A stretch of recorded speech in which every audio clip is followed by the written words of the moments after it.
وسلم دے وہ اوصاف، وہ صفات جو اللہ تبارک و تعالیٰ نے قرآن پاک اندر بیان فرمائی،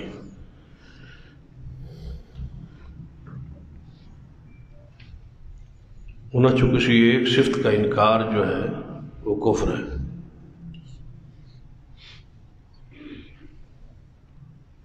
جو آپ کی صفت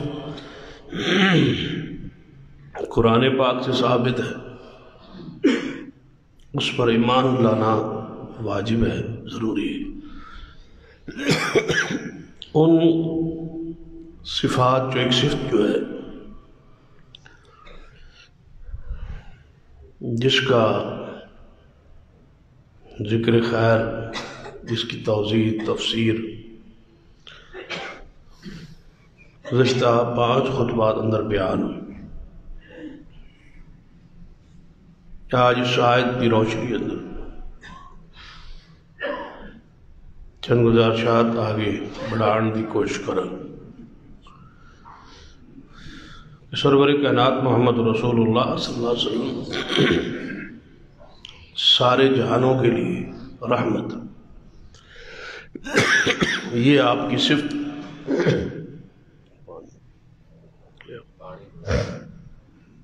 قرآن پاک تو ثابت ہے، اور قرآن پاک اندر ہی اللہ تبارک و تعالیٰ نے اس صفت کی خبر دی ہے کہ ہم نے آپ کو سارے جہانوں کے لیے رحمت بنایا، وَمَا أَرْسَلْنَاكَ إِلَّا رَحْمَةً لِلْعَالَمِينَ۔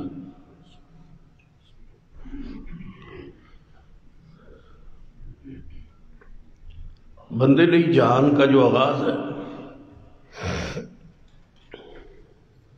وہ اپنے گھر سے ہوتا ہے، جہاں بندہ آنکھ کھولتا ہے اور اس جہان کو، اس دنیا کو اپنی آنکھوں سے دیکھتا ہے، وہاں پر نبی علیہ السلام جو ہے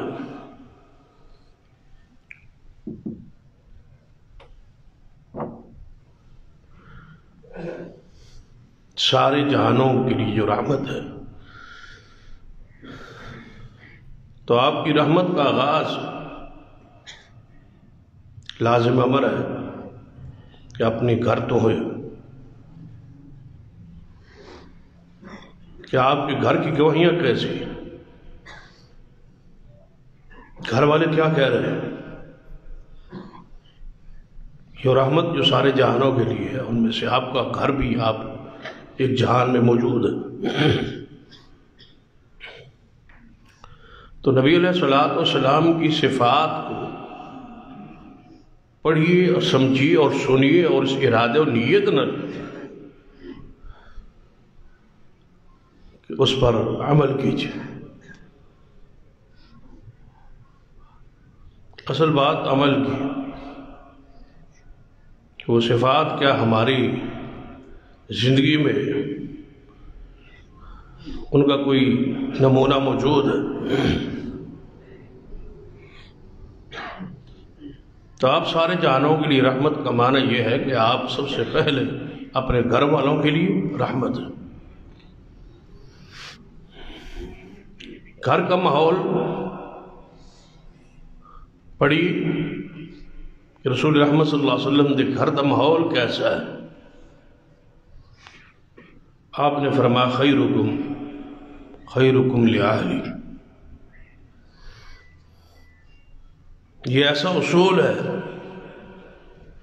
جس سے ایک ایک جملے سے اور ایک ایک حرف سے رسول رحمت صلی اللہ علیہ وسلم کی رحمت ٹپک رہی ہے۔ تم میں سے بہترین وہ لوگ بندہ ہے جو اپنے گھر والوں کے لیے بہترین، باہر بندہ کتنا ہی اچھا کیوں نہ ہو، کتنا ہی نرم مزاج کیوں نہ ہو، کتنا ہی معاف کرنے والا کیوں نہ ہو، کتنا ہی با اخلاق کیوں نہ ہو،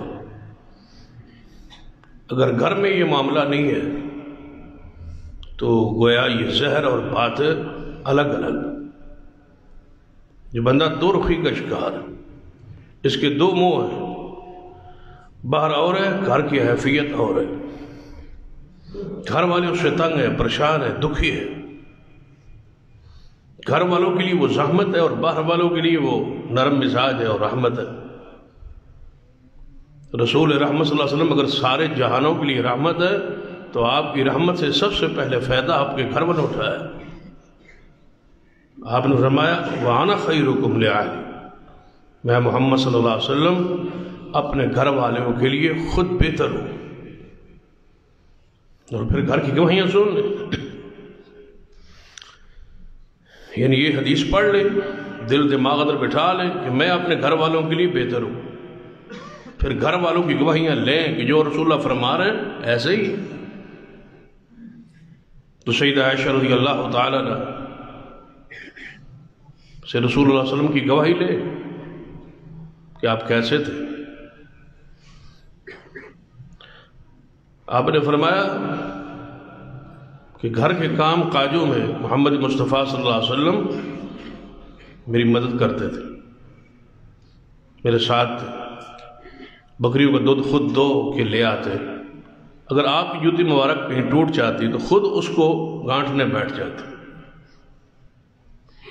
یہ رسول اللہ صلی اللہ علیہ وسلم کی سنت آپ کی ادا ہے۔ ہماری یہ ساری خدمتیں ہم نے اپنی بیویوں کے سپرد کی ہوئی اور اس پر ڈانٹ ڈپٹ کرتے ہیں، اس پر سختی کرتے ہیں، اس پر ترشی اور خشک مزاجی گھر اندر دکھاتے ہیں، کپڑوں کے حوالے سے، جوتیوں کے حوالے سے، سیٹنگ کے حوالے سے، جبکہ رسول اللہ صلی اللہ علیہ وسلم اپنے گھر میں ایسے رحمت تھے کہ جوتی ہمارا ٹوٹ گئی ہے خود گانٹ رہے، بکریوں کا دودھ خود دو رہے، گھر کے کام کاج میں رسول اللہ صلی اللہ علیہ وسلم ساتھ ساتھ ہے۔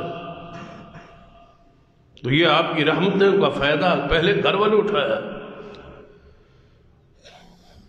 سیدہ عائشہ رضی اللہ تعالیٰ عنہ وہ مشہور حدیث جو صحیح البخاری وغیرہ میں پوچھا گیا کہ رسول اللہ صلی اللہ علیہ وسلم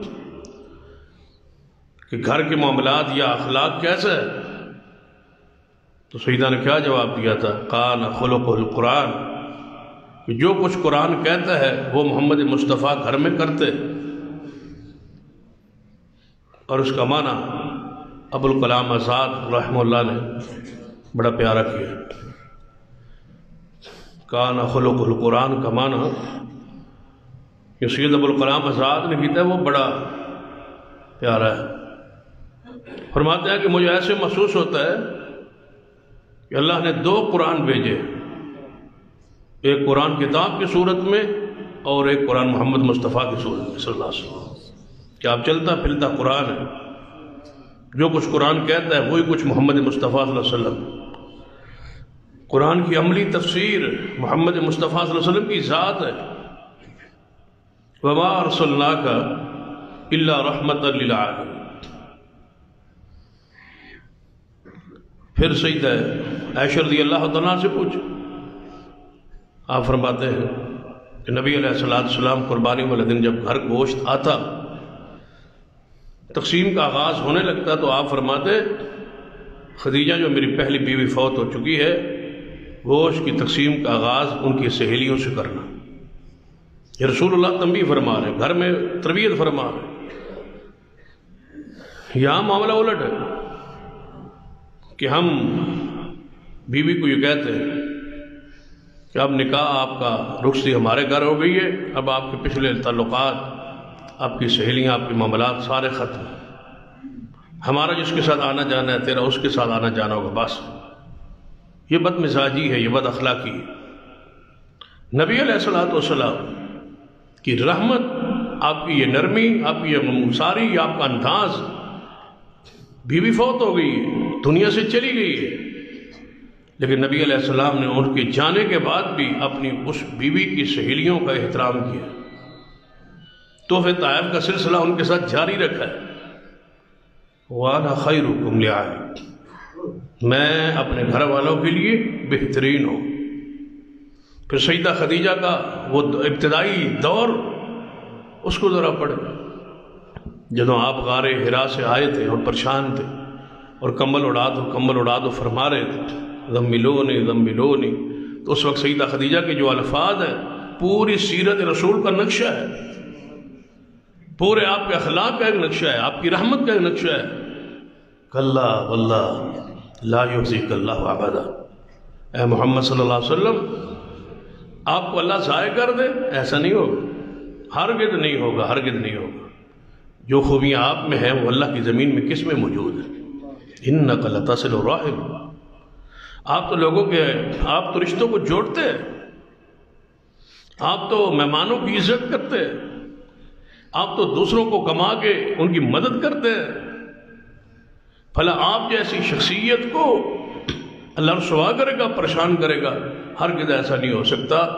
تو سیدہ خدیجہ نے یہ سیرت کے چند جو پہلو، آپ کی خوبیاں، آپ کی رحمت، آپ کے اوصاف جو بیان کیے، یہ نبوت کے اعلان سے پہلے کے، یعنی اعلان تو نبوت کا آج ہو رہا ہے نا، وہی تو آج آ رہی ہے، جبریل تو آج ہے، پریشان تو آج آپ ہو کے غار حرا سے آئے، کمبل اڑا دو مجھ پہ، کمبل اڑا دو۔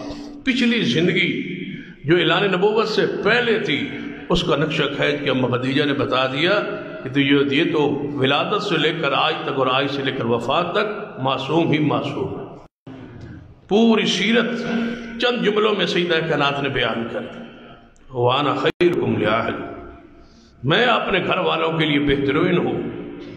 آپ کی رحمت کے پہلے جو پرتو ہے وہ آپ کے گھر پر ہے۔ بیویوں سے پوچھی، گھر تشریف لاتے ہیں، فرمایا السلام علیکم یا اہل البیت، اے میرے گھر والوں تم پہ اللہ کی سلامتی اور رحمت۔ یہ انداز ہے رسول اللہ کے گھر کے داخل ہونے کا۔ تو ذرا اپنے انداز پہ غور کیجیے، نماز پڑھ کے جب واپس جاتے ہو تو گھر داخل ہونے کا انداز کیا ہے؟ نہ بچے محفوظ، نہ بیوی، نہ گھر والے محفوظ، زبان پہ سختی اور ماتھے پر جو تیوری چڑھی ہوئی ہے، یہ رسول اللہ کی رحمت کے خلاف ہے، یہ آپ کی سیرت کے خلاف ہے۔ آپ تو گھر داخل ہوتے ہو، یہ بیویوں کو سلام کر رہے، یہ محبت بھرا یہ انداز، یہ رحمت بھرا انداز محمد مصطفیٰ صلی اللہ علیہ وسلم تو سیکھی۔ وَمَا أَرْسَلْنَاكَ إِلَّا رَحْمَةً لِلْعَالَمِينَ، گھر داخل ہو رہے سلام کر رہے، اور ساری بیویاں بیٹھی اکٹھی ہو گئی۔ آپ نے پوچھ لیا کہ آج کیا معاملہ ہے، آج کیوں اکٹھی ہیں، کیوں بیٹھی ہیں آپ؟ سب نے کہا یا رسول اللہ صلی اللہ علیہ وسلم ہمارے کچھ مطالبات ہیں، ہم کچھ زیورات وغیرہ چاہتی ہیں، کچھ دنیا کا مال متاع، آج کل فراوانی ہے، مال غنیمت آ رہا ہے، اس میں سے کچھ حصہ ہمیں بھی دیں۔ تو نبی علیہ الصلوۃ والسلام نے ڈانٹا نہیں، تلخی کی ہے نہیں، ازواج مطہرات کی ان کو کوئی ایسی سختی کی ہے نہیں، اخلاق اور نرم دلی اور شفقت اور مہربانی اور رحمت کا انداز لگائیے۔ آپ نے وہ انداز اختیار کیا ہے جو رحمت بھرا ہے۔ فرمایا میرے گھر میں دنیا کا مال کا مطالبہ، آپ نے اپنے بستر کو 1 مہینے کے لیے علیحدہ کر لیا۔ فرمایا میں آپ کے ساتھ نہیں رہوں گا، یعنی تلخی کا انداز، ناراضگی کا انداز، غصے کا انداز، اس کا اظہار، اس کا طریقہ، نہ گالی ہے، نہ گلوچ ہے، نہ ترشی ہے، نہ سختی ہے، نہ خشکی ہے، نہ ماں اور بہن کو گالیاں ہیں۔ کیا فرما رہے ہیں؟ میں 1 مہینہ آپ سے علیحدہ رہوں۔ یہ رسول اللہ صلی اللہ علیہ وسلم کا انداز جو ہے، یہ جو آپ نے ان سے اعلان کی ہے، علیحدگی کی ہے، یہ رسول اللہ صلی اللہ علیہ وسلم کی رحمت کا انداز دیکھ لیں، غصے کے اظہار کا انداز دیکھ لیں۔ جس کا غصہ اتنا پیارا ہوگا تو اس کے پیار کی انداز و کیفیت کیا ہو۔ نبی علیہ الصلوۃ والسلام کو پڑھی، سیرت کے قریب ہم نہیں جاتے، سیرت پڑھتے ہی نہیں۔ نبی علیہ الصلوۃ والسلام کی سیرت احادیث جب پڑھیں تو ان کو سیرت کے انداز میں لیں کہ یہ رسول اللہ کی سیرت ہے، یہ اس ہستی کی صورت ہے جس کی سیرت ہمارے لیے نمونہ بنے۔ نبی علیہ الصلوۃ والسلام کی رحمت دیکھنا ہے تو بیٹی کی پرورش کے انداز سے دیکھو۔ نبی علیہ الصلوۃ والسلام تو پہلے حالت کیفیت کیا تھی؟ بچی پیدا ہو جاتی تو ماتھے پر تیوری چڑھتی اور پریشان ہوتا، چہرے کا رنگ فق بدل اور سیاہ ہو جاتا، ہائے میرے گھر بچی پیدا ہو۔ اور آج کیا یہ جاہلیت کا وہ انداز ہمارے معاشرے میں موجود نہیں؟ بچے کی خوشی ہوتی ہے، بچی کی خوشی نہیں ہوتی۔ بہت سارے لوگ بچوں کا عقیقہ کرتے ہیں، بچیوں کو چھوڑ دیتے ہیں۔ بہت سارے لوگ بچوں پر مبارک دیتے ہیں، بچی دوسری تیسری ہو جائے تو جا کے تعزیت کرتے ہیں، پرچاتے ہیں، اللہ کی مرضی پھر بچی ہوگی۔ اگر یہ کوئی عیب والی بات ہوتی تو محمد مصطفیٰ کے گھر 4 بیٹیاں نہ ہوتی۔ رسول اللہ صلی اللہ علیہ وسلم کے گھر 4 بیٹی، زینب، رقیہ، ام کلثوم، فاطمہ الزہرا رضوان اللہ علیہم اجمعین۔ تو نبی علیہ الصلوۃ والسلام بچی کے لیے عقیقے کو قرار دیا، عقیقہ کرے، بچے کا عقیقہ ہے تو بچی کا بھی عقیقہ، بچے کی مبارک ہے تو بچی کی بھی مبارک ہے، اس کی خوشی ہے تو اس کی بھی خوشی۔ پھر کون سا وہ اصول ہے دنیا کے سارے مذاہب کو پڑھ جائے، بچی پر خوشی کا رنگ آپ کو انداز نظر نہیں آئے گا سوائے محمد مصطفیٰ کی رحمت۔ ہر جگہ بچی کے حوالے سے دنیا پریشان تھی۔ اس سے بڑا جرم اور قصور کیا ہو سکتا ہے کہ وہ زندہ بچی کو، چلتی پھرتی بچی کو، کھاتی پیتی بچی کو جا کے زمین میں دفن کراتے، پرواتے۔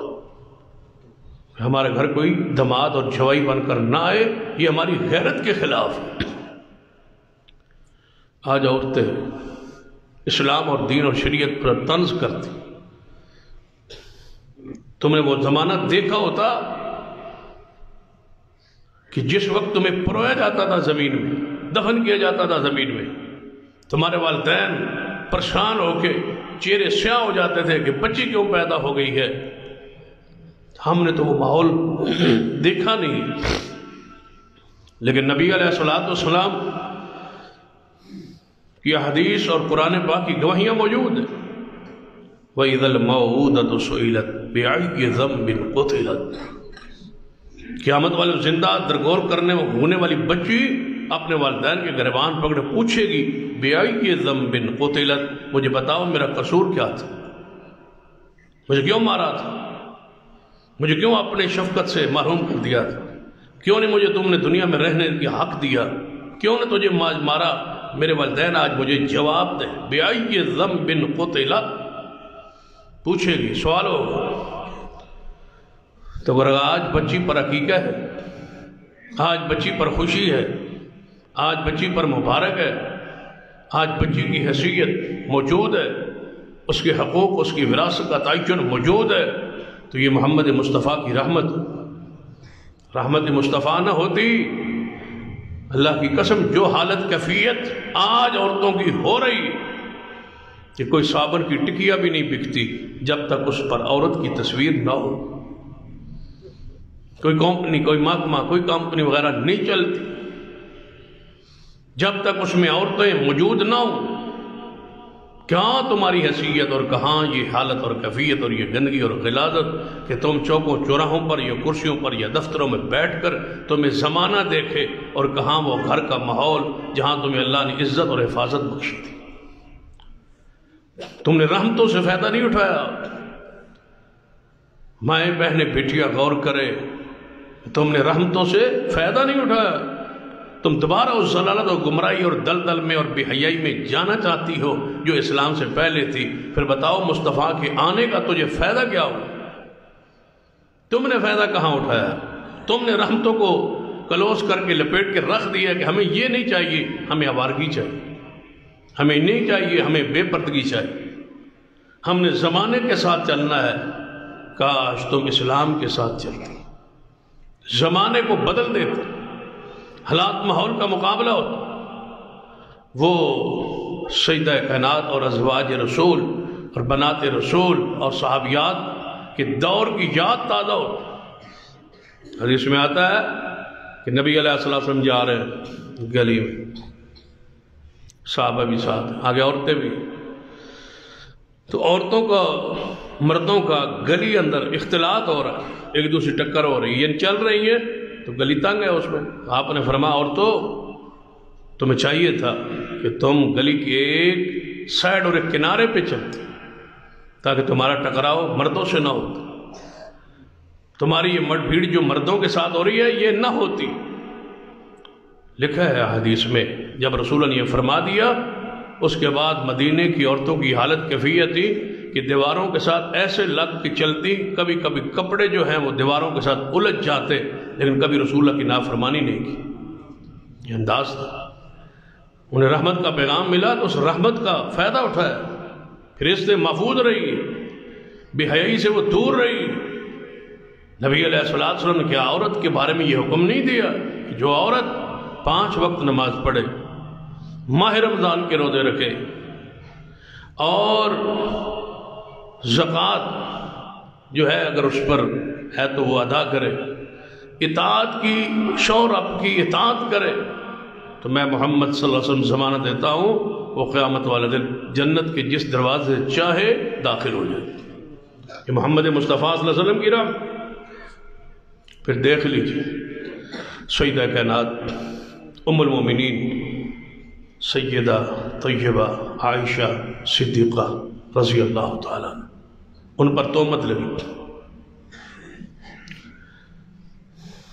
لگی اور اس کا پس منظر ہے، سیاق و سباق ہے، وجہ کیا ہے، کیسے ہوئی ہے اور یہ معاملہ کیوں پیش ہے، وہ تفصیل ہے، اشارہ کرتا ہوں۔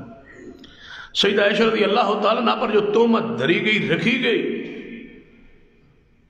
ان کو 1 مہینے تک رلایا گیا، پریشان کیا گیا، رسول اللہ پریشان، امی عائشہ پریشان، صدیق کا سارا گھرانہ پریشان تھا۔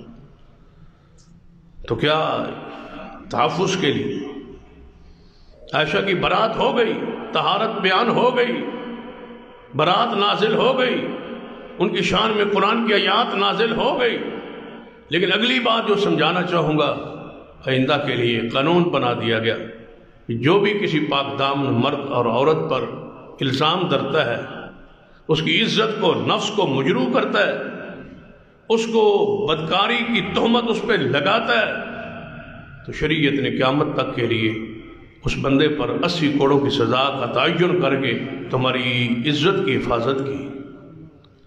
حد قذف 80 کوڑے مارے جائیں اس بندے کو جو پاک دامنوں پہ الزام لگاتا ہے، گواہ نہیں لا سکتا، اس پر پھر حد ہے، کوڑے اس کے لگ رہے، اس نے الزام زبان سے دھرا ہے، پورے وجود پر اس کے کوڑے برس رہے ہیں۔ یہ کس کی رحمت ہے؟ یہ کس کا تحفظ ہو رہا ہے؟ یہ کس کی عزت کو بچایا جا رہا ہے؟ یہ کس کی غیرت کو محفوظ کیا جا رہا ہے؟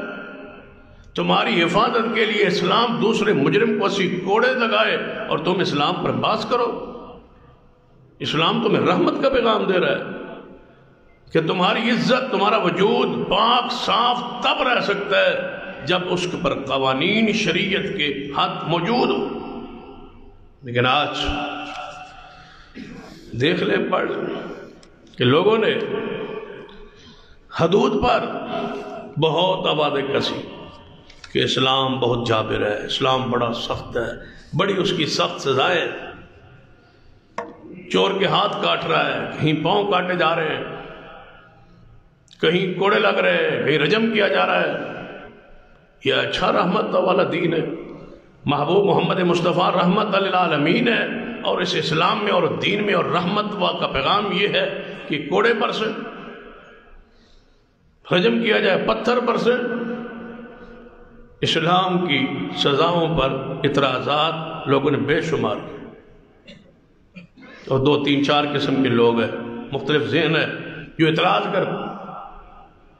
حالانکہ نبی رحمت صلی اللہ علیہ وسلم کی حدیث ہے کہ 40 سال موسم کے مطابق بارش برستی رہے، معاشرے میں وہ خوشحالی اور ہریالی نہیں آ سکتی جو اللہ کی ایک حد نافذ کرنے سے معاشرے میں خوشحالی آتی، ہر بندہ خوشحال ہوتا، کرتی بلائیں جو ہیں وہ ٹل جاتی، تباہ کن جو حادثات ہیں ان سے بندہ محفوظ رہتا ہے، موسم پہ بارش ہوتی ہے، بچاؤ یہ محمد مصطفیٰ صلی اللہ علیہ وسلم کی دین کی رحمت ہے یا نہیں کہ رحمت کی بارش ہو رہی ہے؟ ایک حد کے نفاذ پر جس ملک میں حدود نافذ ہوں وہاں پھر ہریالی ہوتی، جہاں حدود نافذ ہوں وہاں امن ہوتا، جہاں حدود نافذ ہوں وہاں عزت محفوظ ہوتی، جہاں حدود نافذ ہوں وہاں بندے کھلے دروازوں سو جاتے ہیں، انہیں کوئی پرواہ نہیں ہوتی کہ میرا مال کہاں پڑا ہے، پتہ ہے کہ یہاں حدود کا نظام قائم و دائم ہے۔ یہ محمد مصطفیٰ صلی اللہ علیہ وسلم کی راہ۔ ذرا بتایا جائے کیا ایک شخص کو ایسی بیماری لگ گئی ہے جس بیماری کے بڑھنے کا اور موت کا خطرہ ہے، لیکن ڈاکٹرز یہ کہتے ہیں اس کا آپریشن کرا لیا جائے، اس کی ٹانگ کاٹ دی جائے، اس کا ہاتھ کاٹ دیا جائے تو اس کی جان بچ جائے، وگرنہ ساری جان سے ہاتھ دھو بیٹھے گا۔ کوئی بندہ پاگل ہی ہوگا معاشرے میں جو کہے گا کہ نہیں نہیں مرنا چاہیے، ہاتھ بچانا چاہیے، مر جائے لیکن ہاتھ بچ جائے۔ بھئی ہاتھ کو کیا کرنا ہے جب مر جائے گا؟ پاؤں کو کیا کرنا ہے جب مر جائے گا؟ اس انگلی کو کیا کرنا ہے جب بندہ مر جائے گا؟ ہر سیاڑا سمجھدار بندہ ہے کہ انگلی کاٹ دو، وہ پاؤں کاٹ دو، وہ جگہ کاٹ دو، بندہ تو بچ جائے، جان تو بچ جائے۔ تو پھر مجھے بتاؤ جب معاشرے کا ایک عنصر، ایک جز گندہ ہو جائے، بے حیائی اور فحاشی پھیلائے، تو کیا باقیوں کی حفاظت کے لیے، باقیوں کی عزت کے لیے، باقیوں کی بقا کے لیے اس بندے کو کاٹ دینا، اس عضو کو کاٹ دینا ضروری ہے یا پورے معاشرے کو موت میں دھکیل اس پورے معاشرے کو تباہ کر دے؟ پہچان اسلام بتعارف رشتوں کی پہچان ختم ہو جائے، ماں بہن بیٹی قسط چوکوں چرہوں میں لوٹی جائیں، یہ بہتر ہے یا کسی ایک انسان کا، مجرم کا بھرے اجتماع میں پتھروں سے پارش کر کے اسے رجم کر کے باقی سارے معاشرے کو گناہوں سے بچا لینا؟ مجھے بتاؤ دونوں میں سے بہتر کو؟ پھر کہتے ہو نا کہ نفع مند اگر علاج ہے ادنا شفا ہوندی ہے تو وڈی تکلیف تو بندہ بچ جائے تو اور کیا چاہیے؟ کسی بڑی مصیبت سے بچ جائے، چھوٹا سا درد تکلیف ہو جائے، آپریشن ہو جائے، کوئی کٹ جائے لیکن جسم جان بچ جائے تو یہ بہتر ہے۔ تو پھر اس پہ اعتراض کیوں ہے اعتراض اس پر؟ کیا رسول اللہ نہیں فرمایا کہ دنیا کی یہ تکلیف، یہ عذاب آخرت کے عذاب کے مقابلے میں انتہائی ہلکا ہے؟ ایک بندہ شراب پیتا ہے، وہ مر جاتا ہے، اس کو جہنم کی سزا ہوتی ہے۔ اگر دنیا میں وہ اپنے آپ کو حد کے حوالے کر دے، عدالت کے حوالے کر دے، 40 کوڑوں سے اگر جہنم کی آگ سے بچ جائے، بتا اور کیا چاہیے؟ بڑی مصیبت سے، بڑے دکھ سے، بڑی بیماری سے، بڑے عذاب سے، بڑی تکلیف سے ہلکی کو قبول کرنا، یہ عقل کے مطابق؟ دیکھیں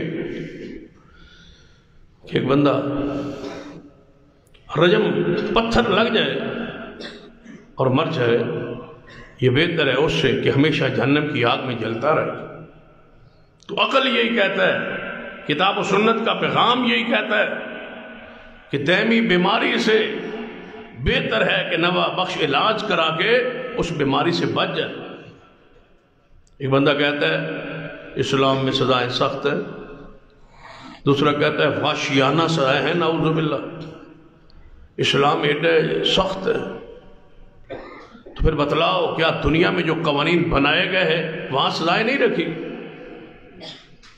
دنیا کا ایک ملک بتایا جائے جس کے قانون میں سزا نہ ہو، وہ کافروں کا ملک ہو، وہ مسلمانوں کا ملک ہو، کسی مذہب کا ملک ہو، مجوسی ہوں، داریے ہوں، کافر ہوں، سکھ ہوں، کوئی مذہب سے حامل لوگ ہوں، مجھے بتاؤ وہاں سزاؤں کا تصور ہے یا نہیں؟ اگر وہ سزائیں دی جا سکتی ہے تو مجھے بتاؤ جو اللہ نے تجویز کی ہے ان میں ظلم کیوں ہے، ان میں زیادتی کیوں؟ یا تو کہو سزا ہونی نہیں چاہیے، پھر جیلیں توڑو، جیلیں ختم کر دو، قید ختم کر دو، بامشقت جیل ختم کر دو، بامشقت قید ختم کر دو۔ اگر یہ قید میں رکھنا ہے تو پھر وہ سزا کیوں نہیں دیتے جو اسلام نے مقرر کی؟ کہ بندہ کہتا ہے نہیں سزا واشیان ہے، سخت ہے، تم بندوں کے خالق ہو، تم بندوں کو مالک ہو، تم نے بندوں کو پیدا کیا ہے یا اللہ نے پیدا کیا؟ جب اللہ تعالیٰ کہتا ہے کہ وَلَكُمْ فِي الْقِصَاصِ حَيَاتٌ يَا أُولِي الْأَلْبَابِ، اے عقل والو، جو سزائیں ہم نے رکھی ہے، جو قصاص ہم نے رکھا ہے، اس میں تمہاری زندگی ہے اگر تمہیں عقل ہے۔ اب بتاؤ میں ان کی بات مانوں یا رب کی جس نے بندے کو بنایا ہے؟ وہ کہتا ہے وَلَكُمْ فِي الْقِصَاصِ، بدلے میں، قصاص میں، حدود میں تمہارے لیے زندگی ہے۔ اللہ کہتا ہے زندگی ہے، یہ کہتا ہے موت ہے۔ اللہ کہتا ہے پورے معاشرے کا بچاؤ اس میں ہے، اور یہ کہتے ہیں اس پر نہیں، انہیں ماننے کے لیے تیار نہیں۔ کیا اسلام جبر کرتا ہے؟ ذرا ایک حدیث پہ غور کرتے ہیں۔ سرور کائنات محمد رسول اللہ صلی اللہ علیہ وسلم حضرت سعد بن عبادہ رضی اللہ تعالی عنہ فرماتے ہیں ایک شخص نے بدکاری کر تو نبی علیہ السلام کو اطلاع پہنچی کہ فلاں فلاں بندے نے یہ گناہ کر لیا، گرفتار ہوا، پکڑا گیا، حضور کے پاس لایا ہے۔ تو نبی علیہ السلام جو اس حالت کیفیت کو دیکھا نا تو صحابہ کرام بتایا یا رسول اللہ یہ تو بالکل بیچارہ بیمار ہے، اپاہج ہے، ٹھیک ہے اس پر شیطانیت کا غلبہ شیطنت کا ہو گیا، وہ گناہ کر بیٹھا ہے لیکن ہے بڑا کمزور، اس کی سزا جو ہے نا وہ کوڑے، اگر اس کو یہ 100 کوڑا لگتا ہے نا یہ نہیں بچے گا، یہ نہیں بچے گا، 100 کوڑا نہیں کھا سکے۔ غیر شادی شدہ گناہ ہو گئے تو اب اس کی سزا کیا ہے؟ 100 کوڑا ہے۔ تو 100 کوڑا یہ اس کا وجود برداشت نہیں کرتا، یہ مر جائے، اور اگر مر جائے تو یہ اس کے گناہ سے سزا سخت ہے۔ شادی شدہ کے لیے یہ سزا تھی نا، وہ تو کوارا ہے، 100 کوڑا کھائے گا تو مر جائے گا۔ تو نبی علیہ السلام نے کیا فرمایا کہ اس کو 100 کوڑے مارو؟ نہیں، وَمَا أَرْسَلْنَاكَ إِلَّا رَحْمَةً لِلْعَالَمِينَ، رسول رحمت صلی اللہ علیہ وسلم فرمایا میرے صحابہ ایک خوشہ لاؤ، لکڑیوں کا نا ایک کھجور کا خوشہ لاؤ تے گنو جہدے وچ 100 تنکا ہوئے، 100 تیلا ہوئے، ہکو ماری مارو، اللہ اس نے گناہ نو معاف کر دے۔ کہاں ہے جبر، کہاں ہے سختی؟ کئی ایک واقعات ہیں جہاں نبی علیہ السلام نے سزا کو نرمی کی طرف لائے، فرما حد بھی پوری ہو جائے، اس کی جان بھی بچ جائے۔ خوشہ لگ رہا ہے، گناہ بھی کیا، خوشہ بھی لگ گیا ہے، اس کی درد بھی نہیں ہوئی، گناہ بھی معاف ہو گیا، اللہ راضی ہو۔ اس سے بڑی رحمت محمد مصطفیٰ صلی اللہ علیہ وسلم کی حدود میں کیا ہو؟ پھر آپ نے فرمایا عورت آئی، وہ غامدیہ کا واقعہ حدیث میں موجود ہے کہ یا رسول اللہ صلی اللہ علیہ وسلم مجھ سے گناہ ہو گیا، میں شادی شدہ ہوں، بدکاری ہو گئی۔ یہ تربیت ہے محمد مصطفیٰ صلی اللہ علیہ وسلم، کہ گناہ ہو جائے تو پھر اس پہ اڑے نہیں رہتے، اندر کالے کرتوت سارے چھپائے نہیں رکھتے، ویکھی جائے گی موت آئے گی تو پھر ویکھی جائے، یہ تڑپ رہے۔ اس لیے ہم کہتے ہیں کہ صحابہ کرام فطرتاً نیک ہو گئے تھے، طبیعت میں نیکی آ گئی تھی، نیکی ان کے لیے کرنا انتہائی آسان تھا، گناہ مشکل تھا۔ ہمارے لیے گناہ مشکل ہوتا ہے، نیکی ہمارے لیے گناہ آسان ہوتا ہے، نیکی مشکل۔ صحابہ کرام کی فطرت اسلام میں ڈھل گئی تھی۔ یا اس طرح سمجھ لیں کہ یہ اللہ تعالیٰ کا طے شدہ معاملہ تھا، تقدیر ان پر غالب آ گئی، اگر وہ ان سے گناہ نہ ہوتے تو اسلام ان پر نافذ نہ ہوتا، جب اسلام نافذ نہ ہوتا تو زمانہ کہتا محمد مصطفیٰ تو آئے لیکن ان پر تو، ان کی امت پر تو یہ اسلام نافذ نہیں ہو سکا۔ کیوں؟ وہ تو معصوم تھے، گناہوں سے پاک تھے، اور ان کی ساری امت گناہوں سے پاک تھی، اس وقت صحابہ پاک تھے، لہذا ان سے تو گناہ ہوا نہیں، تو یہ کہ اسلام پر کیسے عمل ہوگا، کیسے نافذ ہوگا؟ اللہ نے جہاں بھی کوئی ایسا معاملہ پیش ہوا ہے، بعض صحابہ کرام سے ایسی خطائیں کروائی گئی، اللہ کا امر اس میں تھا، تقدیر کا یہ فیصلہ تھا تاکہ محمد مصطفیٰ کا دین ان کے ذریعے قیامت تک نافذ ہو جائے، وہ دین کے کام آئے ہیں۔ تو نبی علیہ السلام کے پاس ہے، یا رسول اللہ صلی اللہ علیہ وسلم مجھ سے یہ گناہ ہو۔ نبی علیہ السلام نے فرمایا، ساتھ کہنے لگے یا رسول اللہ صرف اس گناہ کی وجہ سے میرے پیٹ میں بچا ہے۔ تو کیا نبی علیہ السلام نے کیا فرمایا؟ جبر ہوتا، سختی ہوتی، یہاں رحمت نہ ہوتی، رسول اللہ فرماتے کوئی معاملہ بھی ہے لے آؤ اور پتھر مارو، نہیں، رسول اللہ نے فرمایا جا اپنے گھر رہ، بچے کی پیدائش تک میرے پاس نہ جا۔ جیل میں بند نہیں کیا، ہتھکڑیاں نہیں لگی، باندر باندھ کر دو، نہیں، رو جا کے اپنے گھر میں رہ، جب بچہ پیدا ہو کیا تو اندازہ کرو کتنے مہینوں کی مہلت مل گئی ہے، زیادہ سے زیادہ 9-10 مہینوں کی مہلت مل رہی۔ یہ رحمت نہیں تو کیا ہے؟ بچہ پیدا ہو گیا، پھر آئیے یا رسول اللہ صلی اللہ علیہ وسلم وہ بچہ پیدا ہو گیا تو لہذا اب مجھ پہ سزا لائی، مجھے پاک کیجئے اس گناہ سے، کہیں موت نہ آ جائے۔ تو نبی علیہ السلام نے کیا فرمایا؟ جا اس بچے کو دودھ پلا، اس کو کون سنبھالے گا تیرے بعد، جا اس کو دودھ پلا۔ چھوڑ دیا رسول اللہ نے، پھر دودھ پلا رہی۔ اب دودھ کی عمر جو ہے، مدت جو ہے، اس پہ ذرا غور کر، کتنی سہولت ملی ہے، گرفت میں بھی نہیں ہے، اپنے گھر میں آزاد ماحول میں وہ اس کو پلا رہی ہے دودھ، ساتھ خوراک کھلا رہی ہے، خارجی خوراک، روٹی شوٹی دے رہی ہے اس کو، تاکہ جلدی جلدی میرے دودھ کا محتاج نہ رہے اور روٹی یہ کھانے لگ جائے تاکہ مجھ پہ پتھر لگ جائے۔ ہم تو بھاگتے ہیں قانون سے، وہ تو قانون کے حوالے کر رہے ہیں اپنے آپ۔ اس کے پیچھے وہ تزکیہ نفس ہے جس کے لیے محمد مصطفیٰ تشریف لائے، وہ یزکی، دل کو پاک کر دیا، صاف کر دیا۔ یہ جو اس کا روٹی کھلانا ہے نا، روزانہ بچے نو روٹی پڑھانی تے عادی بنانا تے انہوں کھلانا، یہ کیا ہے؟ یہ وہ جذبہ ہے کہ جلدی ہو مجھے پتھر لگے۔ روٹی کھوانی رہی، جب روٹی کھانے لگ گیا نا تو پھر ایک دن نال لے آئے بچے نو تے روٹی کو دے ہاتھ پڑھائی۔ یہ سارا طریقہ کیوں کر رہی ہے؟ روٹی ساتھ میں دینے کی ضرورت کیا ہے؟ کہہ سکتی تھی، نہیں، بچے کو روٹی پکڑائی ہے، ساتھ لے کے آئی، یا رسول اللہ اے ویکھ لو ہن روٹی کھان لگ پیا جے، ہن میرے تے پتھر مارو۔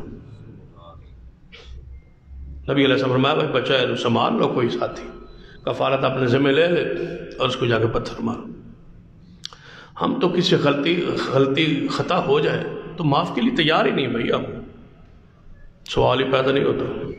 آپ کا کوئی گناہ، کوئی غلطی، کوئی عیب، کوئی نقص کسی کے علم میں آ جائے تو اس نے گناہ آج کیا، توبہ بھی آج کر لی، گناہ آج کر لیا، توبہ بھی آج ہی کر لی، لیکن اللہ کے ہاں تو تمہاری توبہ ہو گئی، لیکن بندے نہیں معاف کرے، روزانہ اس کو پچھاڑے۔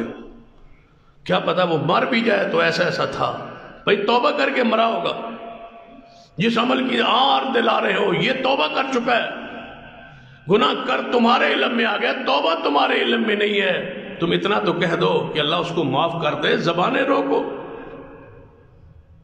جانتے ہو اصول التائب من الذنب کمن لا ذنب له، جو گناہ سے توبہ کر لے وہ ایسے ہے جیسے اس نے گناہ کیا ہی نہیں۔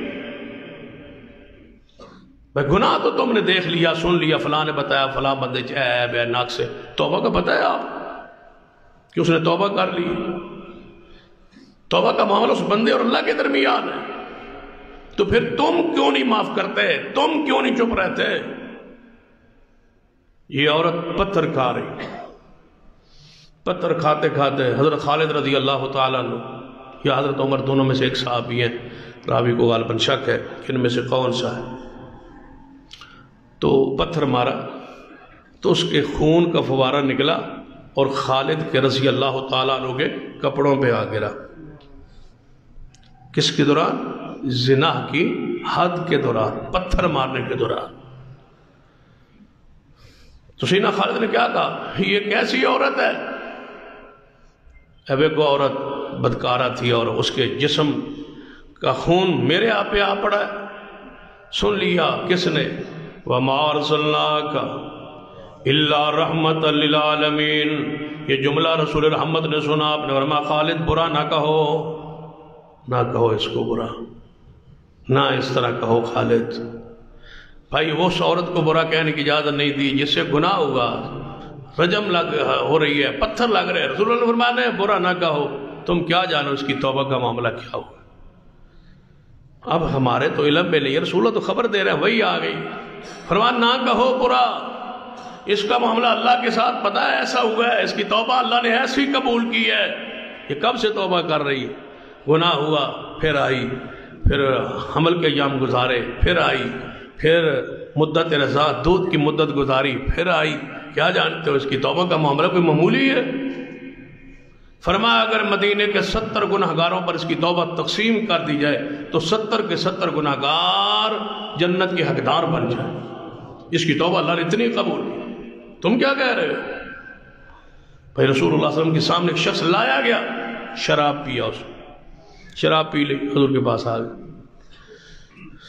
لایا گیا، آپ نے فرمایا بہنو تسی سزا دیو جڑی اس کی بندی ہے نچاری کوڑا، اس کو مار دی، دوبارہ پکڑا، پھر شراب، پھر سزا ہوئی، تیجی باری پھر پکڑا گیا، سزا ہوئی،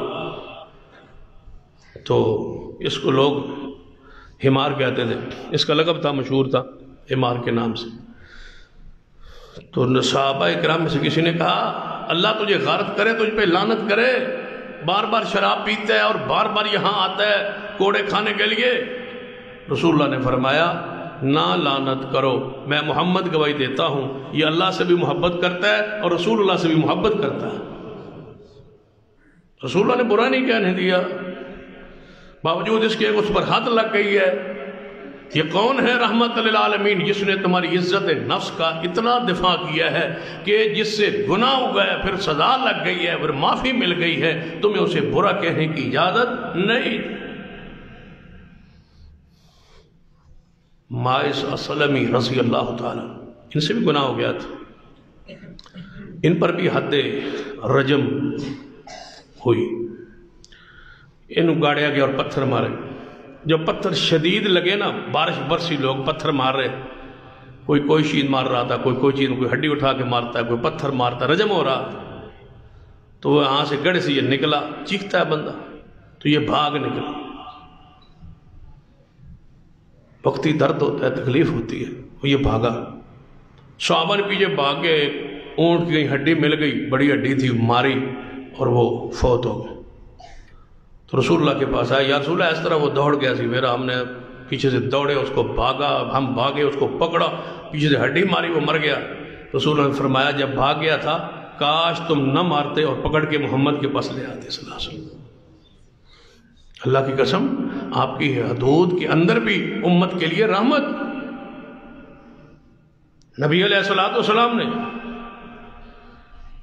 کیا شبہ میں سزا کا حق دیا جج کو؟ نہیں، فرمایا جہاں شبہ، آپ اکثر پڑھتے ہیں نا اخباروں میں، شبہ کا فائدہ دیتے ہوئے جج نے اس کو بری کر دیا۔ یہ کس کا دین ہے؟ یہ محمد مصطفیٰ علیہ السلام۔ شبہ پر سزا نہیں رکھی، شبہ پر قصاص نہیں رکھی، شبہ پڑ گیا اس کو فرمایا چھوڑ دو۔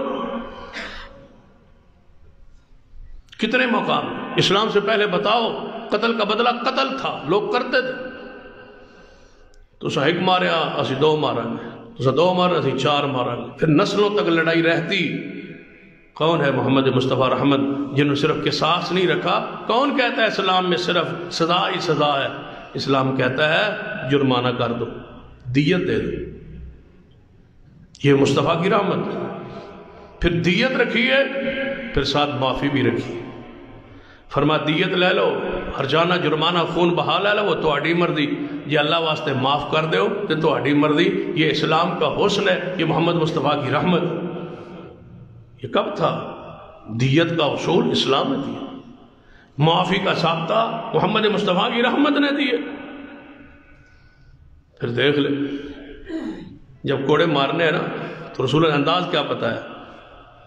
کوڑے مارنے کا انداز دیکھ لیں، آپ کو رسول اللہ کی رحمت یاد آئی اور آپ ساختہ کہیں گے اللہم صلی علی محمد وعلی آل محمد، اے محبوب تجھ پر اللہ کی رحمتیں ہوں، آپ تو رحمت سارے جانوں کے لیے رحمت۔ رسول اللہ نے فرمایا جو بندہ کوڑا مارتا ہے، کوڑا لاٹھی وہ کوڑا مارتا ہے، فرمایا وہ زیادہ لاٹھی تر نہ ہو، تازہ تازہ نہ کٹی گئی ہو، اب بتاؤ کوڑا تازہ نہ ہو، وہ لاٹھی جو مارنی ہے آپ نے مجرم کو، وہ تازہ ٹہنی لاٹھی سوٹی وہ نہ ہو، اور نہ اتنی بوسیدہ اور خشک ہو، کیونکہ اگر تر ہو تب بھی زیادہ تکلیف ہوتی ہے، اگر انتہائی بوسیدہ خشک ہو تو اس سے بھی زخم ہونے کا زیادہ خطرہ ہے۔ رسول اللہ فرمایا ایسا نہ ہو۔ یہ سزا دلوا رہے ہیں یا بچا رہے ہیں؟ محمد مصطفیٰ کی رحمت۔ پھر آپ نے فرمایا جو کوڑا مار رہا ہے نا، اس کی بغل کی سفیدی کوڑا اٹھاتے مارتے ہوئے نظر نہ آئے۔ کیا مانا؟ یہاں سے پیچھے سے لا کے نہ مارے، بلکہ یہاں سے ایسے ایسے اس کو سزا دے۔ یہ کون دے فرما رہے ہیں؟ محمد مصطفیٰ صلی اللہ علیہ وسلم۔ پھر اگر مرد ہو تو اس کو کھڑا کر کے سزا دینی ہے۔ آپ نے کوڑے مارنے پھر اس کو کھڑا کر۔ یہاں تو استاد الٹا لٹکا دیتے ہیں، میں الٹا لٹکا کے الٹا لٹا کے مارے۔ بھائی اس نے کوئی چوری کی ہے، حد کوئی لگا رہے ہیں آپ، حد میں لٹا کے الٹا لٹکا کے مارنا منع ہے، اور تم سبق نہیں یاد کرنے پر کسی شرارت پر بچوں کو وہ سزا دے رہے ہو جس کا شریعت میں حد کا انداز بھی نہیں۔ فرمایا ہاتھ اس طرح کھڑا کر کے نا، عورت ہو تو بٹھا کے، دونوں پیروں پہ بٹھا کے، مرد ہو تو کھڑا کر۔ پھر آپ نے فرمایا سر پر چوٹ نہ لگے، چہرے پہ نہ مارنا، اس کی شرم گاہ پہ نہ مارنا، ہر ایسے نازک جگہ سے بچانا جہاں اس کے زخم ہونے کا اندیشہ ہو۔ زخم کرنا مقصود نہیں ہے، صرف عبرت دلانا مقصود ہے۔ یہ محمد مصطفیٰ صلی اللہ علیہ وسلم کی رحمت۔ پھر آگے دیکھو، سزا خود ساختہ سزا جو ہے، ہمارے معاشرے خود ساختہ سزاؤں کے قائل جو بنائی جا رہی ہیں، جیلوں کی اور دیگر سزائیں۔ قرآن کہتا ہے اللہ الہ الخلق والامر، مخلوق اللہ کی، ان پر امر بھی کس کا؟ اللہ کا۔ مخلوق اللہ کی ہے، سزا تم تجویز کرو، کیوں؟ ہر چیز جو بنانے والا ہے، کمپنی جو بناتی ہے وہی اس کے سارے معاملات کو بہتر جانتی ہوتی ہے۔ وہ کہتے ہیں با کسی اور کے نہیں، ہمارے ساتھ رابطہ کرنا، یہ اس کی پرہیز ہے، یہ اس کی چیز ہے۔ بنائی اللہ نے مخلوق ہے، سزا آپ تجویز کر رہے ہیں۔ مخلوق اللہ کی، مخلوق تمہاری ہے کہ تم سزا بناؤ، تم تجویز کرو۔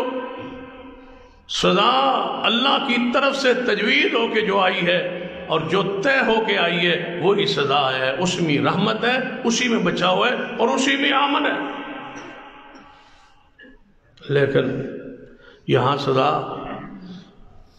اپنی مرضی کی بنائی جاتی ہے۔ آپ کے علم میں ہوگا کچھ مہینہ ڈیڑھ دو پہلے ہمارے ملک میں زنا بالجبر کی سزا کا تعین کی۔ وزیر اعظم کی خواہش ہے، وہ کہتا ہے کہ میرا دل کرتا ہے کہ سزا ہو، جو زنا بالجبر کرتا ہے اس بندے کو نامرد کر دیا جائے۔ یہ یعنی سزا کی وہ تجویز کر رہے ہیں۔ اسلام نے کیا کیا؟ غیر شادی شدہ ہے، سو کوڑا ہے، سلال کے لیے جلا وطنی ہے، شادی شدہ ہے تو اس کو رجم کر دیا۔ یہ کہتا ہے کہ نہیں رجم نہیں، وہ نہیں ماننی جو اسلام کی، جو دین کی ہے، جو شریعت کی ہے۔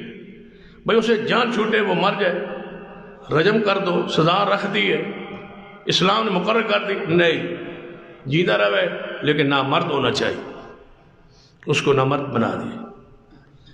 یا کیجیے یہ سزا رجم سے بھی سخت ہے، اور یہ اللہ کی سزا سے سخت کسی کو حق حاصل نہیں ہے کہ رب کی سزا عائد کردہ، تجویز کردہ، نازل کردہ کے اندر رد و بدل کرے۔ کیا اس کو ہمیشہ کے لیے اس کی نسل کشی نہیں؟ کیا ایک شادی شدہ ہے، غیر شادی شدہ بندہ ہے، 100 کوڑا اسلام دیتا ہے، لیکن وہ زنا بالجبر میں آپ کو پکڑا گیا تو آپ کو سزا دینا وہ جو شریعت نے مقرر کی۔ اب کہتے ہیں کہ نہیں اس کو نامرد بنا دیا جائے، تو بتائیں کہ یہ نسل کشی نہیں ہے؟ ہمیشہ کے لیے وہ بندہ مفلوج ہو گیا، مردانگی اس کی ختم ہو گئی ہے۔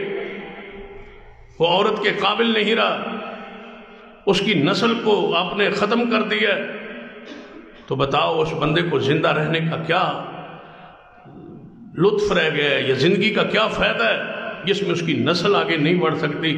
یہ ظلم ہے یا اسلام کی بیان کردہ سزا میں ظلم؟ اور پھر دیکھ لیں اسلام کا یہ معنی نہیں، لوگ کہتے ہیں پھر وہ دیکھو نا جی چوری کرے تو ہاتھ کٹتے ہیں، عقلی بات ہے نا، چوری کی کس کے ساتھ؟ ہاتھ کے ساتھ، تو لہذا ہاتھ کٹ جائے، اس کا مطلب ہے دیکھو نا جی ہاتھ کٹ گیا، یہ مطلب ہے بدکاری جس کے ساتھ کی اس کو کاٹ دیا جائے، اس کو نامرد بنا دیا جائے، تو یہ عین اسلام کے مطابق ہے۔ نعوذ باللہ، اسلام کے عین مطابق کہاں ہے؟ چوری کی ہے نا ہاتھ سے، چوری بندہ پیر نہ کرنا جائز ہے، کسی طرح سونا پہ ہو تو بندہ پیر رکھ لے، ہاتھ تک کٹن تو بچاؤ، پیر نہ کر لو، وہ پاؤں سے بھی کر لے، کسی کو کہہ دے تب بھی سزا تو ہاتھ ہی ہے نا، پھر چوری تو ہاتھ سے نہیں ہوئی۔ یہ کہاں کا اصول ہے، کہاں کا فلسفہ ہے؟ بھئی ہاتھ کا بدل موجود ہے، ایک بندے کا ایک ہاتھ کٹ جائے گا، اس کا بدل دوسرا ہاتھ موجود ہے، ضروریات زندگی وہ اپنے دوسرے ہاتھ سے پوری کر سکتا ہے۔ پاؤں کٹ گیا، اس کا دوسرا پاؤں موجود ہے۔ مجھے بتاؤ جب بندہ ایک مردانگی اس کی ختم ہو گئی، مجھے بتاؤ اس کا متبادل آپ کے پاس کیا ہے؟ اسلام پر اعتراض کرتے ہو اور اپنی سزا کا تجویز کردہ اس کو کہتے ہو یہ ہمارے عقل کے مطابق ٹھیک ہے۔ اسلام کو کیوں نہیں قبول کرتے؟ رسول رحمت صلی اللہ علیہ وسلم کی رحمتوں کو کیوں نہیں قبول کرتے؟ ہاتھ کٹے گا تو عبرت ہوگی، زمانہ دیکھے گا بھائی اس کا ہاتھ کٹو، کیا ہوا بھائی اس نے چوری کی، مقصد تو عبرت دلانا ہے، مقصد تو اس کی رسوائی نہیں ہے زیادہ، یہ ہے کہ اس کو عبرت دلانا ہے اور معاشرے میں دوسروں پر عبرت سبق بن جائے کہ یہ اس کا ہاتھ کٹا ہے چوری کی وجہ سے، ہم کریں گے تو ایسا ہو، یعنی اس کی زہری سزا اس کو دی ہے جس سے دوسروں کو عبرت پڑ۔ تو جو اس کو 100 کوڑا مارا جائے یہ زہری سزا ہے، رجم کیا جائے یہ زہری سزا ہے، اگر اس کو وہ سزا دی جائے جو کہی جا رہی ہے نمرد، بتاؤ یہ زہری سزا ہے؟ نہیں، یہ تو پوشیدہ سزا ہے، اس سے عبرت تو نہیں ہوگی۔ معاشرے میں اس کی طرف سے کوئی جہاں بھی یہ جائے آئے کوئی پتہ نہیں ہوگا کہ اس کا کون سا جرم ہے، کون سا اس نے جرم کیا ہو۔ اسلام پھر دیکھ لیجیے کہ اسلام کے اندر بدکاری کی لذت اس پورے وجود نے محسوس کی ہے، صرف ایک عضو کا معاملہ نہیں، پورے وجود کا معاملہ ہے، تو حق ہے کہ اس کی سزا بھی پورے وجود کو ملنی چاہیے، عقل کے بھی مطابق ہے، نقل کے مطابق ہے، شریعت کے مطابق ہے، جو محمد مصطفیٰ نے طے کی ہے وہی سزا ہے اور وہی دین ہے اور وہی رحمت ہے۔ محمد مصطفیٰ صلی اللہ علیہ وسلم نبی علیہ السلام رحمت للعالمین بن کے آئے تھے، آپ پر یہ کیے جانے والے اعتراضات باطل ہے، ان کی کوئی حیثیت نہیں، اور اسلام میں کتنی رحمت ہے۔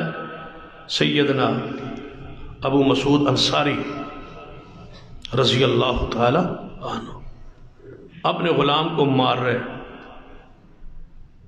غلام کو ماری جا رہے، اے وہ کسی غلطی پر مار رہے، نبی علیہ السلام پاس سے گزرے، آپ نے فرمایا اے ابو مسعود جس غلام کو تم مار رہے ہو نا تم پر بھی ایک قادر ہے، یہ تم پر بھی قادر ہے، تم پر بھی مالک ہے، تم پر اختیار رکھتا ہے اور سزا دینے پر وہ قادر ہے۔ تو وہ موضوع کہتا ہے یہ کون ہے، کیا کہہ رہے ہیں؟ ما فَإِذَا هُوَ رسول اللہ، یہ اللہ کے رسول ہے۔ چھوڑ دیا غلام کو، رسول اللہ نے بخلاف وجہ پر کسی چھوٹی غلطی پر غلام کو مارتے ہوئے دیکھا، رسول اللہ فرمایا تجھ پر اس سے زیادہ قادر ہے رب کہ تجھے سزا دے، اور تو اس کو سزا دے رہا ہے۔ تو وہ مسعود آئے، یا رسول اللہ کیا حکم ہے؟ اب دے تو بیٹھا ہوں سزا۔ فرمایا میں اس کے ازالے کے لیے اس غلام کو آزاد کرتا ہوں۔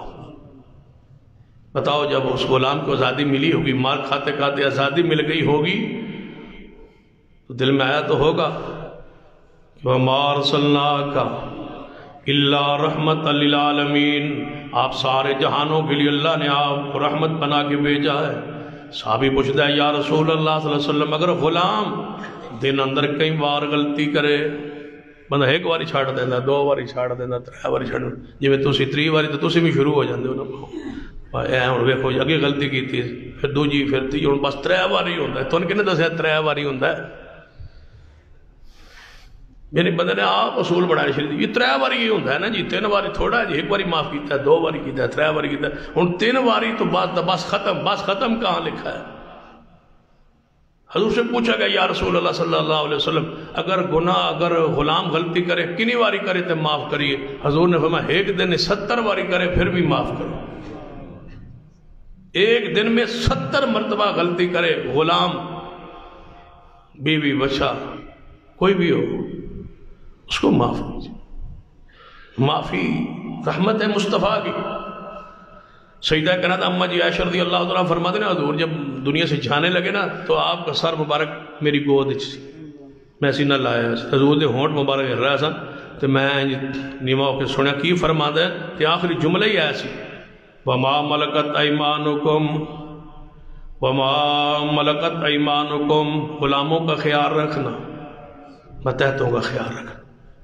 حضور کی زندگی کا آخری جملہ یہی تھا، متحتوں کا بھائی جب موت آ رہی ہو تو کیا کون یاد تھے؟ غلام، متحت، سکرات کی حالت کیفیت میں 13 دن کا بخار ہے، بخار 2 مردوں کے برابر ہے، تکلیف کی شدت ہے، کنووں کا پانی منگوا کے ڈالا جا رہا ہے، تپش سیدہ کائنات محسوس کر رہی ہے، ہاتھ لگایا نہیں جا سکے، اتنی تپش ہے حضور کے وجود اطہر میں، لیکن فرما کیا رہے ہیں جاتے جاتے غلاموں کا خیال رکھ۔ ان تکلیفیں جب بندے نو اپنے معاملات، یہ تو رسول اللہ ہے، امت کا خیال، مہربانی، شفقت، غلاموں کے متحتوں کا خیال رکھنا۔ آپ دیکھ لیں سیدنا واشی رضی اللہ تعالی، یہ صحابی رسول، یہ وہ ہے جس نے سیدنا امیر حمزہ کو قتل کیا تھا، شہید کیا تھا میدان احد۔ جب رسول اللہ صلی اللہ علیہ وسلم مکہ فتح کر کے آئے نا تو یہ دوڑ گیا تھا طائف کی طرف، میں نے حضور نے معاف نہیں کرنا، میں تو چاچے نو قتل کیتا ہے۔ پھر طائف جا کے پتہ چلا، وہاں سے سردار کچھ حضور کے پاس آ رہے تھے، لوگوں نے ترجمان بنا کے بھیجا کہ جاؤ حضور سے مذاکرات کرو۔ تو واشی کہنے لگے میں بھی نال ہی چل پاؤں، سنیا سی بکاسدوں کو محمد مصطفیٰ کچھ نہیں کہتے، میں بھی ساتھ آ گیا۔ جو ہی میں نبی علیہ السلام کے سامنے آیا نا تو رسول اللہ صلی اللہ علیہ وسلم آیا، تو واشی ہے؟ جی ہاں یا رسول اللہ۔ تو نے مارا تھا میرے چاچا کو؟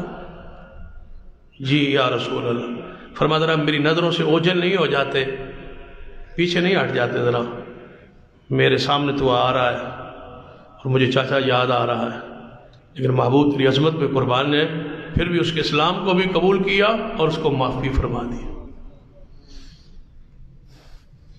میرے چہرے سامنے نہ آیا کر، لیکن واشی دل میں تڑپتے تھے کہ میں نے بڑا سپہ سالار مارا ہے، سیدنا امیر حمزہ کو شہید کیا، سید الشہداء کو میں نے شہید کیا ہے، اور یہ مجھ پر بہت بڑا بوجھ ہے اور بھار ہے۔ اسلام قبول کر لینے کے بعد، حالانکہ اسلام قبول کرنے کے بعد پچھلے گناہ سارے معاف ہو جاتے ہیں، لیکن اس کے باوجود فرماتے میرے دل پر بوجھ تھا اور میں چاہتا تھا مجھ سے کوئی اللہ ایسا کام لے کہ میں کوئی بڑا کافروں کا امام ماروں تاکہ رسول اللہ خوش ہو جائے۔ وقت آیا، مسیلمہ قذاب جھوٹے نبی کو سیدنا واشی نے قتل کر کے محمد مصطفیٰ صلی اللہ علیہ وسلم کی ختم نبوت کے جھنڈے کو لہرا دیا تھا۔ رسول رحمت صلی اللہ علیہ وسلم نے اس حالت میں اس کو معاف کیا۔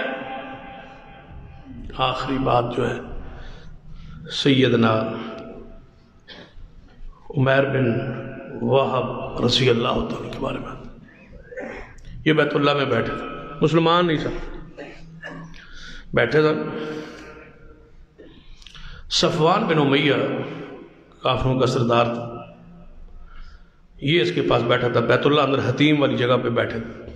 دونوں تھے، تیسرا بندہ کوئی نہیں، دونوں پروگرام بنانے لگے۔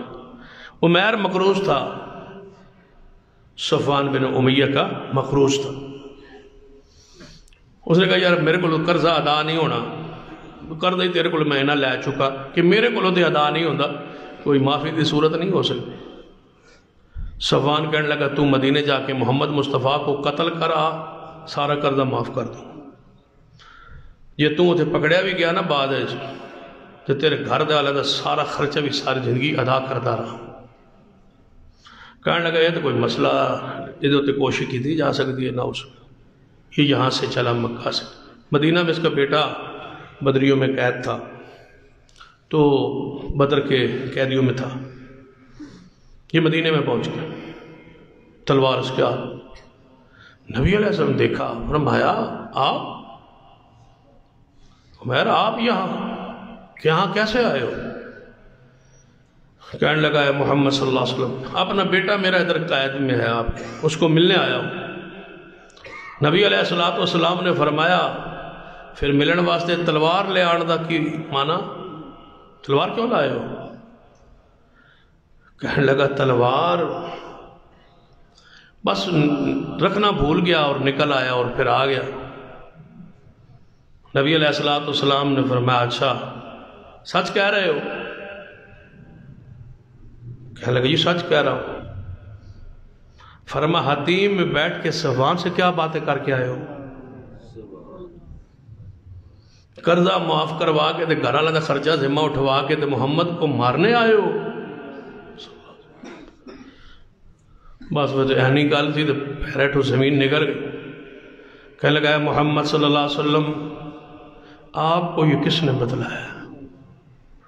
میں اور صفوان دونوں تھے، تیسرا کوئی بندہ نہیں تھا، ان کے اور میرے درمیان یہ معاملہ تھا، ان کو میں وہاں چھوڑ آیا، یہاں آ گیا، آپ کو کس نے بتلایا؟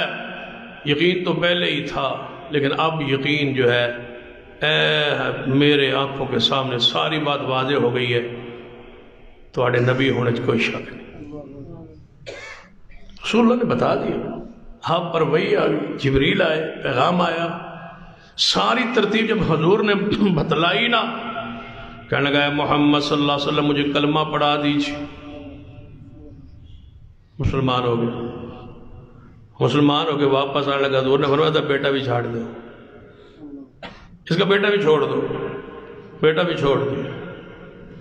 آپ نے فرمایا اے عمیر سن لو، آج سے پہلے مجھے خنزیر سے زیادہ تم ناپسند تھے، آج کے بعد تم محمد کو اپنے بیٹوں سے بھی زیادہ پیارے ہو۔ واپس چلے مکہ کی طرف، کسی نے آ کے بتلا دیا صفوان وہ تیرا یار جڑا عمیر ہے وہ مسلمان ہو گیا۔ کہتا ہے سارا زمانہ ہو جائے، اس کو پتا سی نا وہ میرے ساتھ قرضے کی معاملات طے کر گیا، سارا زمانہ محمد کا غلام بن جائے، وہ نہیں ہو سکتا۔ جب وہ واپس مکہ میں آئے صفوان توڑا، کہتا کیا بنا؟ کہنا میں محمد پر ایمان لے آیا ہوں، آپ تو اللہ کے سچے نبی، آپ تو رحمت للعالمین ہے۔ تبھی قرآن پاک نے فرمایا فَبِمَا رَحْمَةٍ مِّنَ اللَّهِ، اے محبوب صلی اللہ علیہ وسلم فَبِمَا رَحْمَةٍ مِّنَ اللَّهِ لِنْتَ لَهُمْ، یہ آس پاس آپ کے لوگ جو آئے بیٹھے، فَبِمَا رَحْمَةٍ مِّنَ اللَّهِ لِنْتَ لَهُمْ، یہ آپ کے آس پاس جو جم گھٹا لگا ہوا ہے صحابہ کرام کا، اگر آپ رحمت للعالمین نہ ہوتے، اگر آپ نرم دل نہ ہوتے اور غم گسار نہ ہوتے، اے محبوب آپ کے پاس آکے کوئی نہ بیٹھتا۔ وَلَوْ كُنْتَ فَظًّا غَلِيظَ الْقَلْبِ لَانفَضُّوا مِنْ حَوْلِكَ، آپ کے پاس کوئی نہ بیٹھتا۔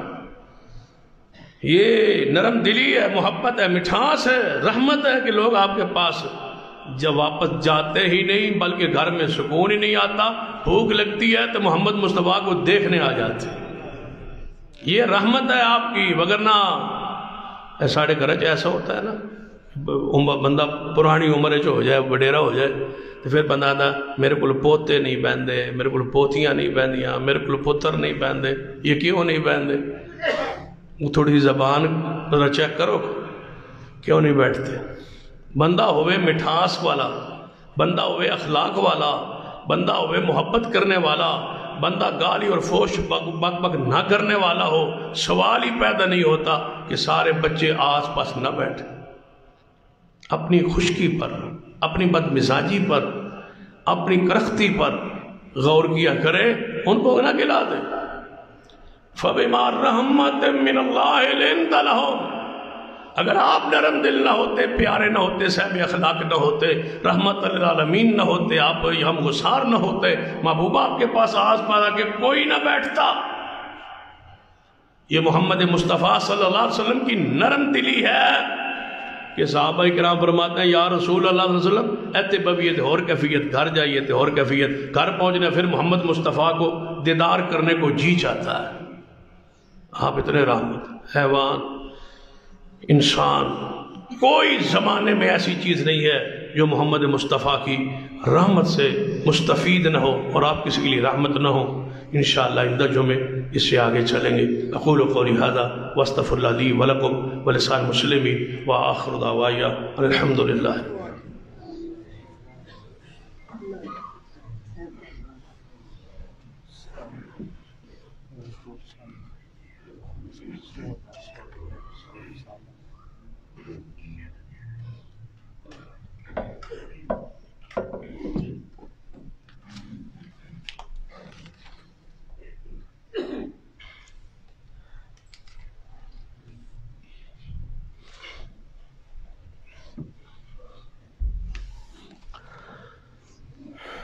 حضرات، یہ ہماری جماعت کا مرکزی مدیر حدیث پاکستان کا ترجمان رسالہ اہل حدیث، جس میں جماعتی خبریں اور انتہائی اہم ترین اسامین ہوتے ہیں، تو یہ بار ساتھی لے کے کھڑا ہوگا۔ اب آپ سے گزارش ہے کہ اسے اپنے جماعتی رسالے کو لے کے جائے اور پڑھے اور اپنی معلومات میں اور علم میں اور دین میں، ایمان میں اضافہ کرے۔ اللہ تعالیٰ مجھے اور آپ کو توفیق عطا فرمائے۔ دوسری گزارش کہ آپ کے علم میں ہے کہ جماعت کے انتہائی بزرگ شخصیت شیخ محمد آصف، جو کئی دنوں سے بلکہ کئی مہینوں سے، سال بھر سے زیادہ عرصہ بیت چکا، وہ قومے میں تھے، بیماری میں تھے، جو گزشتہ دنوں اللہ کو پیارے ہو گئے۔ اللہ تعالیٰ ان کی جنت میں درجات بلند فرمائے، ان کی مغفرت فرمائے، ان کے اگلے راستوں کو آسان کر دے اور ان کی قبر کو اللہ تعالیٰ جنت کا باغ بنا دے۔ ان کی اولاد کو، بیٹوں بیٹیوں کو، بھائیوں کو اور ان کی بوڑھی ماں کو اللہ تعالیٰ صبر کی توفیق عطا فرمائے اور اس مصیبت کا بہترین اجر نصیب فرمائے، دنیا میں بھی اور آخرت میں بھی۔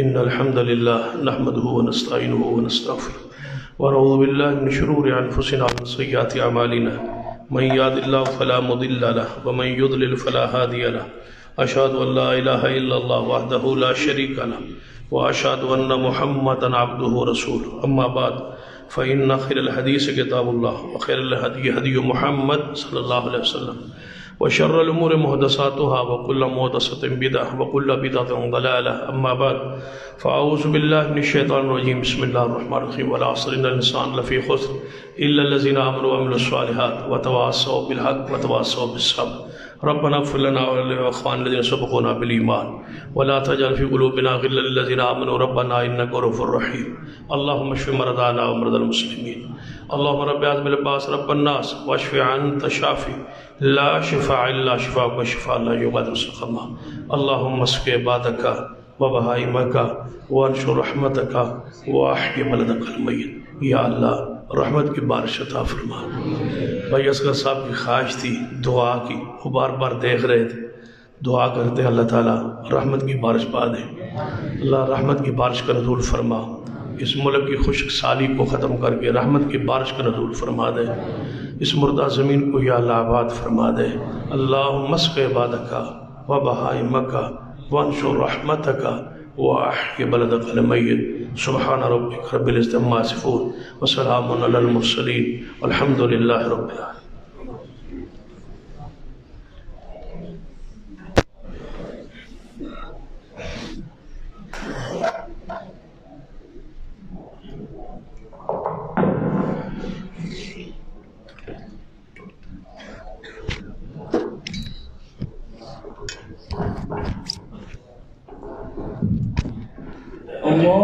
أكبر الله أكبر أشهد أن لا إله إلا الله أشهد أن محمدا رسول الله حي على الصلاة حي على الفلاح قد قامت الصلاة قد قامت الصلاة الله أكبر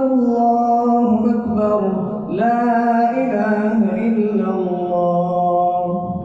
مل گیا پاؤں ملائے سب درست کر اللہ اکبر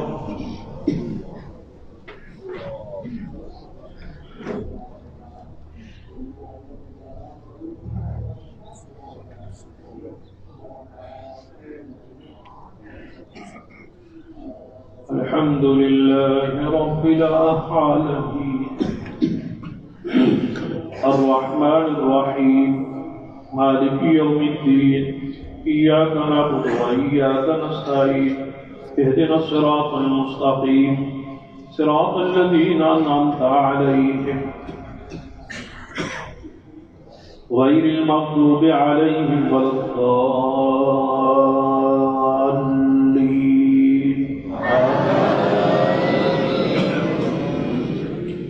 بسم الله الرحمن الرحيم سبح اسم ربك الأعلى الذي خلق فسوى والذي قدر فهدى والذي أخرج المرعى فجعله غثاء نحوا سنقرئك فلا تنسى إلا ما شاء الله إنه يعلم الجهر وما يخفى ونيسرك لليسرى فذكر إن نفعت الذكرى سيذكر من يخشى يتجنبها الأشقى الذي يصلى النار الكبرى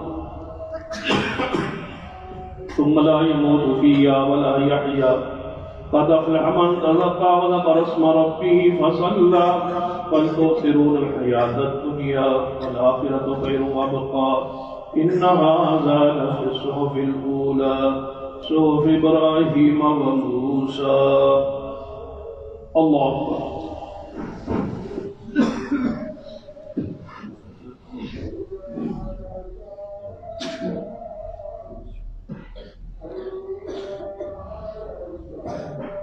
سمع الله لمن حمده ربنا الله أكبر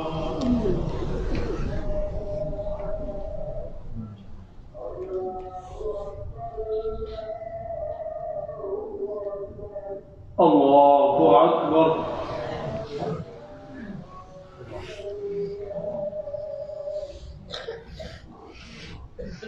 الله أكبر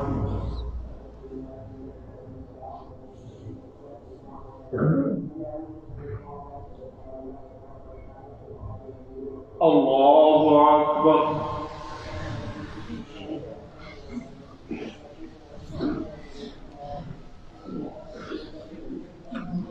الحمد لله رب العالمين الرحمن الرحيم مالك يوم الدين إياك نعبد وإياك نستعين اهدنا الصراط المستقيم صراط الذين أنعمت عليهم غير المغضوب عليهم ولا الضالين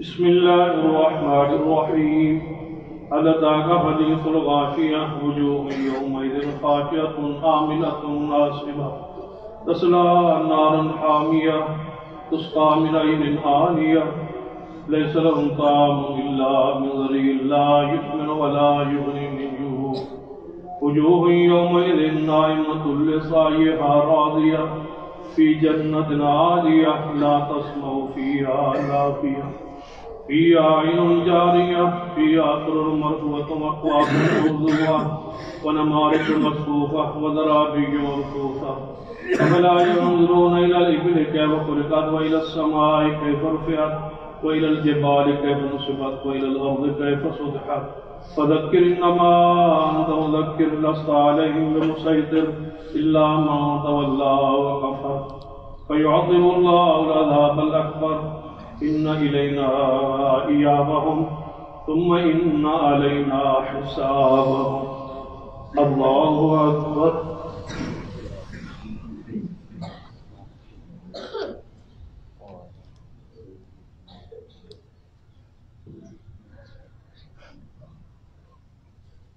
سمع الله لمن حمده.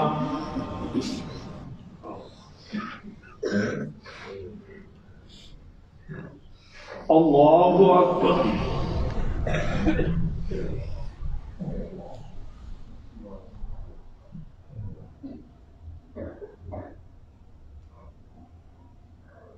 الله أكبر.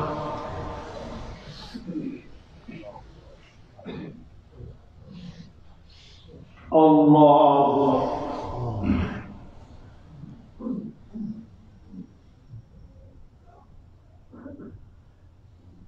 الله أكبر.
السلام عليكم ورحمة الله.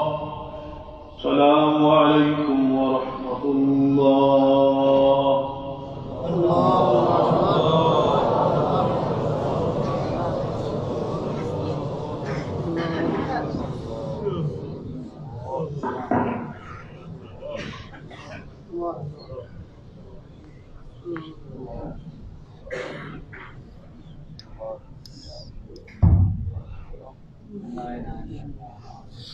لا